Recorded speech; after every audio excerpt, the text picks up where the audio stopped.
Hello guys, welcome back again to my channel. This is Rohit Kharar और आज हम बात करने वाले हैं कि आप इसरो साइंटिस्ट कैसे बन सकते हैं और वहाँ जाने का क्या क्या वेज है। ठीक है, तो बेसिकली मैं पहले स्टार्ट करने के पहले मैं थोड़ा इंट्रोडक्शन कर देता हूँ। इसरो साइंटिस्ट मतलब क्या। ठीक है, ISRO stand for Indian space research organisation.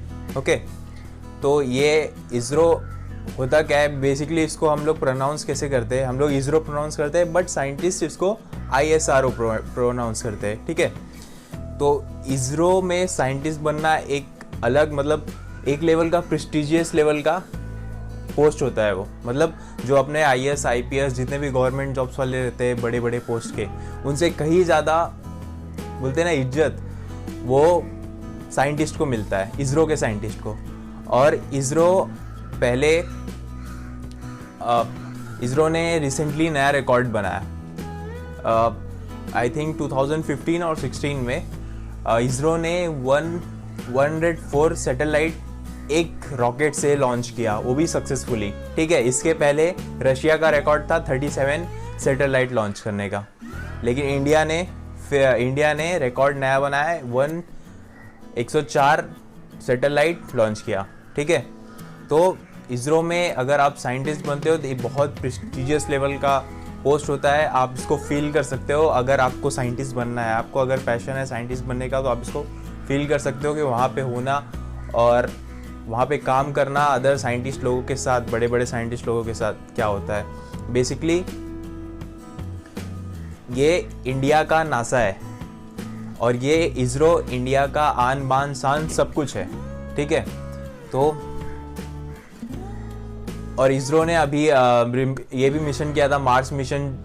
और इसरो इंडिया अपना पहला देश है। इसरो ने फर्स्ट अटेम्प्ट में इसरो से हम लोग फर्स्ट अटेम्प्ट में मार्स पहुँचे। ठीक है, तो ये पूरा मतलब पहले क्या हुआ था, पहले हम लोग को सैटेलाइट लॉन्च करना था, तो हम लोग बड़े मतलब जो भी पहले नासा वगैरह थे उनके पास जाते थे सैटेलाइट बना के। आपने देखा भी होगा आई थिंक सो कि पहला सैटेलाइट हमारा साइकिल पे ले गए थे, बैलगाड़ी वगैरह पे ले गए थे। और इस टाइम पे हमारा इंडिया रिकॉर्ड बना रहा है, एक रॉकेट में 104 सैटेलाइट लॉन्च कर रहा है। अपना तो कर ही रहा है, साथ में अदर कंट्रीज के भी कर रहा है। ठीक है, तो इसलिए इंडिया का आन बान शान इसरो है।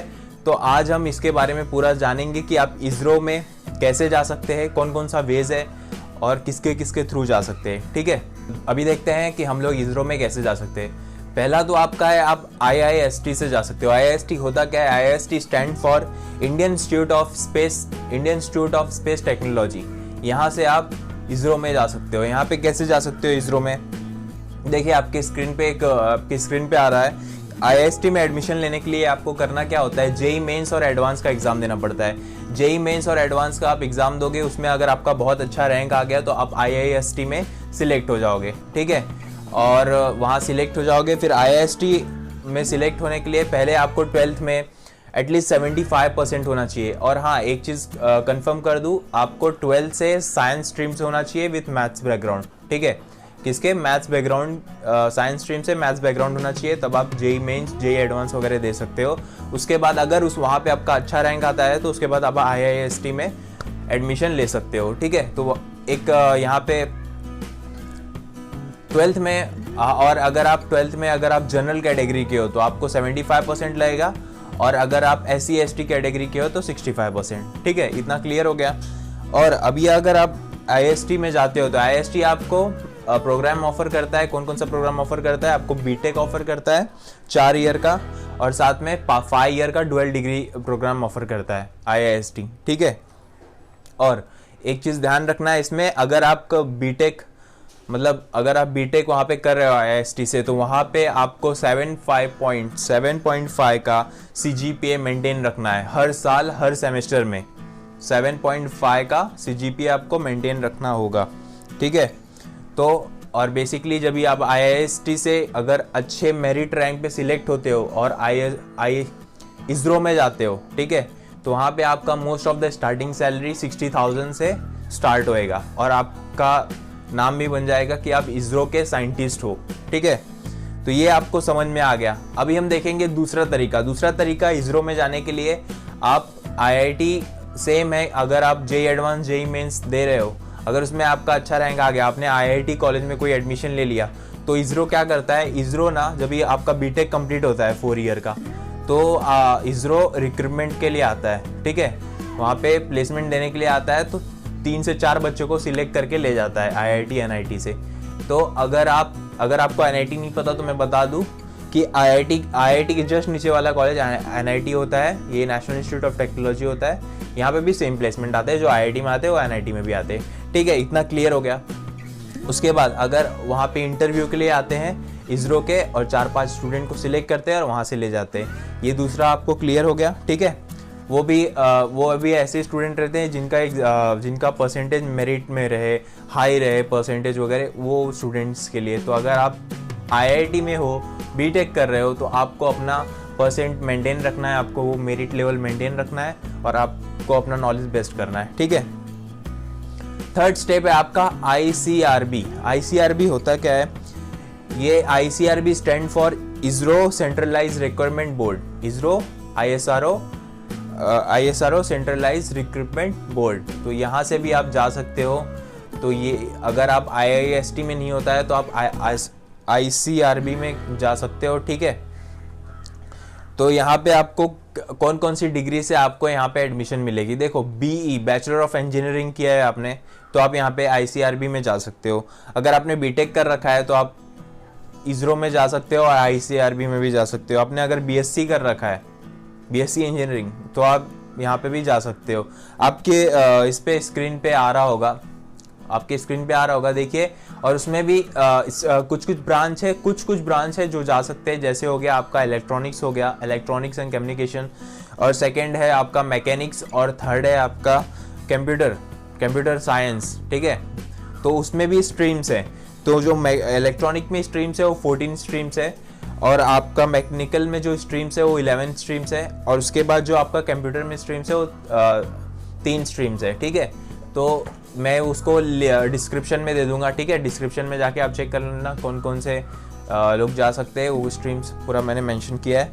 और साथ में ऐसा नहीं है कि यही 3 जा सकते हैं, और भी जा सकते हैं, और लोग का भी रिक्वायरमेंट आता है, लेकिन मोस्ट ऑफ द इनका रिक्वायरमेंट रहता है ये 3 लोग का। अगर और जो रहते हैं ना, तो मोस्ट ऑफ द ये 3 लोग का रिक्वायरमेंट रहता है, और जो बाकी के लोग हैं उनका भी रिक्वायरमेंट रहता है। जैसे हो गए सिविल का भी रिक्वायरमेंट आ जाता है कभी कभी, और उसके बाद आपका हो गया आर्किटेक्चर का आ जाता है, उसके बाद आपका केमिकल इंजीनियरिंग का आ जाता है। तो ये सब का भी रिक्वायरमेंट आता रहता है, ठीक है। तो आप इसके थ्रू भी जा सकते हो।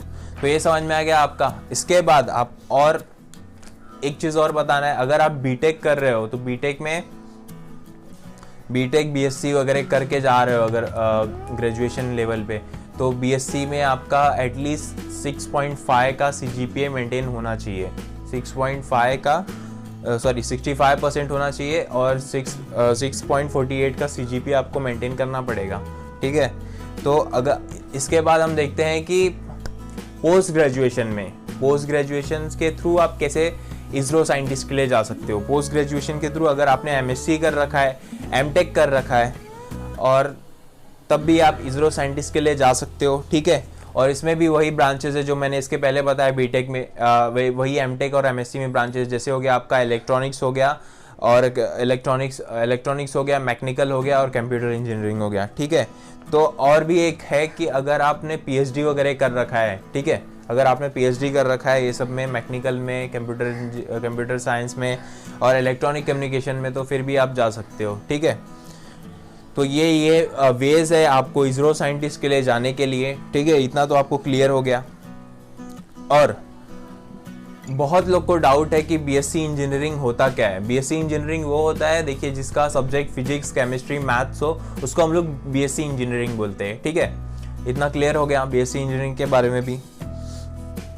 और अगर आप ये करते हो तो वहाँ पे आपको सिलेक्शन प्रोसेस कैसा रहता है, ये सब के बाद बीएससी वगैरह, एमटेक वगैरह के बाद सिलेक्शन प्रोसेस आपका कुछ इस तरीके से रहता है। आपका रिटन टेस्ट होएगा, उसके बाद आपका इंटरव्यू होएगा, इंटरव्यू के बाद आप जो इसरो की बोर्ड ऑफ सिलेक्शन रहती है वो आपको फिर उठा के ले जाती है, अगर आपका अच्छा उसमें परफॉर्मेंस रहा तो, ठीक है।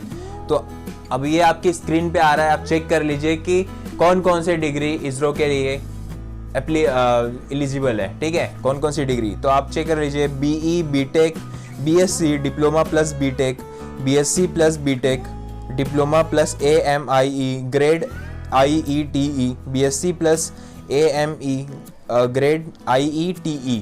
तो ये जो मैंने बताया ये सब एप्लीकेबल, ये सब एलिजिबल है इसरो के लिए। अगर आपका अच्छा परसेंटेज, जैसे बताया कि आपको BSc कर रखा है आपने और BSc वगैरह कर रखा है, तो वहाँ पे आपका 65% मेंटेन होना चाहिए हर सेमेस्टर में। पूरे साल का CGPA आपका 60.5 होना चाहिए, तो मेंटेन रहना चाहिए और इस पे आपको ध्यान रखना है, ठीक है। तो मुझे लगता है आपको ये पूरे वीडियो से बहुत कुछ समझ में आ गया है।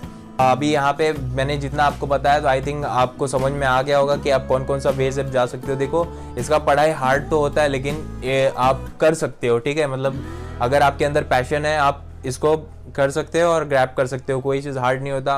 और एक आपको पता है, एक यूट्यूबर है आशीष रंजन करके, आई थिंक नाम सही लिया है मैंने, तो वो डबल साइंटिस्ट है, ठीक है।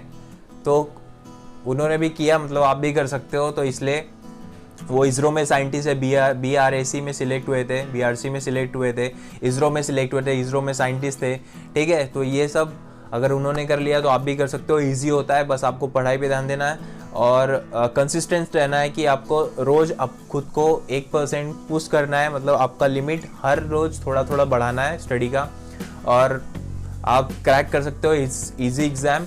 तो ठीक है, फिर आपको आई थिंक मुझे लगता है कि इस वीडियो से आपको समझ में आ गया होगा कि आप किस किस थ्रू जा सकते हो। So thank you so much for watching my video. और प्लीज़ एक रिक्वेस्ट है आपसे, अगर वीडियो से आपको मदद हो रहा है तो प्लीज़ मेरे वीडियो चैनल को सब्सक्राइब कर देना और अपने दोस्तों के साथ शेयर करना, अपने व्हाट्सएप ग्रुप, फेसबुक ग्रुप सब पे शेयर करो इस वीडियो को। और मिलते हैं नेक्स्ट वीडियो में।